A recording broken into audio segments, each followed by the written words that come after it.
Hey guys, Dominic from Genuine Reels, and woke up to very hard hitting news. Yet again, another master, an absolute master of horror, Tobe Hooper, has passed away. We just recently lost George Romero. And Tobe Hooper is a guy that I consider, at least, and I think a lot of people will, one of the big director names in horror. One of the big names in general, if I had to say, the top five guys in horror, I'd probably say Hooper. I'd probably say Romero.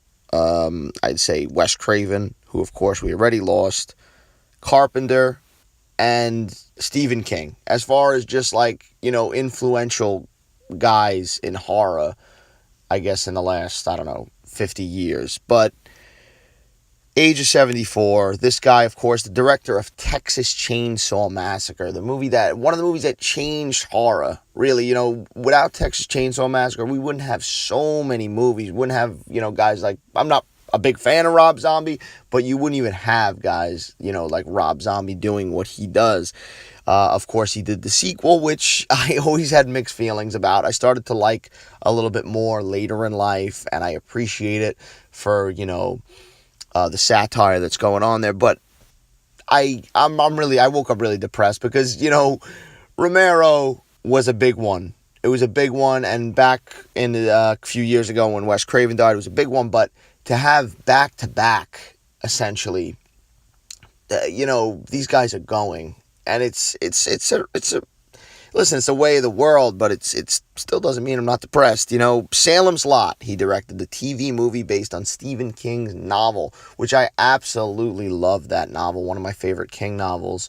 One of the best vampire books, I think. Doesn't really get talked about enough. And he directed the TV movie, and it was a great adaptation. I mean, it's a fun adaptation. It's creepy.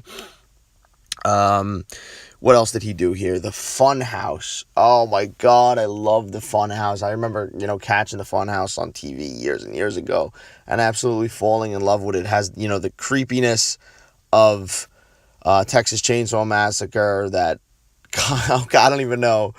That movie is just, it's Texas Chainsaw Massacre on crack, but it's such an enjoyable movie. I mean, the stuff that's going on is creepy. It's such a creepy concept. The Funhouse, staying overnight, and the freaks that work there, essentially. Poltergeist, guys, a classic. And I know there's been talk of Steven Spielberg, who directed it.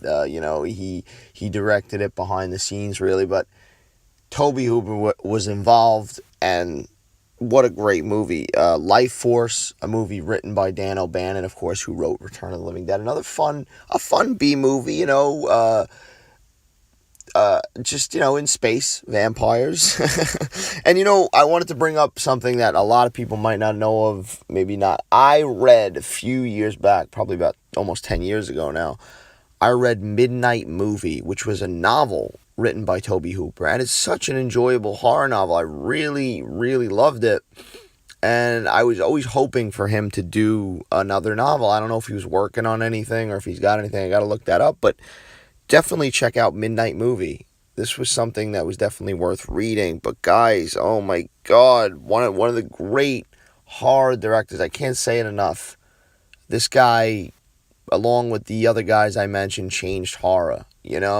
Texas Chainsaw Massacre. Now you lost George Romero, who is, of course, the Living Dead guy, essentially known for, but changed zombies. You had Wes Craven in there, who brought us Nightmare on Elm Street, and now we got Carpenter left, who brought us Halloween. We got guys like Stephen King left, who, of course, is a horror maestro in his own right. Well, I can't handle it anymore, guys. Let me know your favorite Tobe Hooper movie in the comments. Give me some thoughts about Tobe Hooper, and thank you for watching. Have a good day.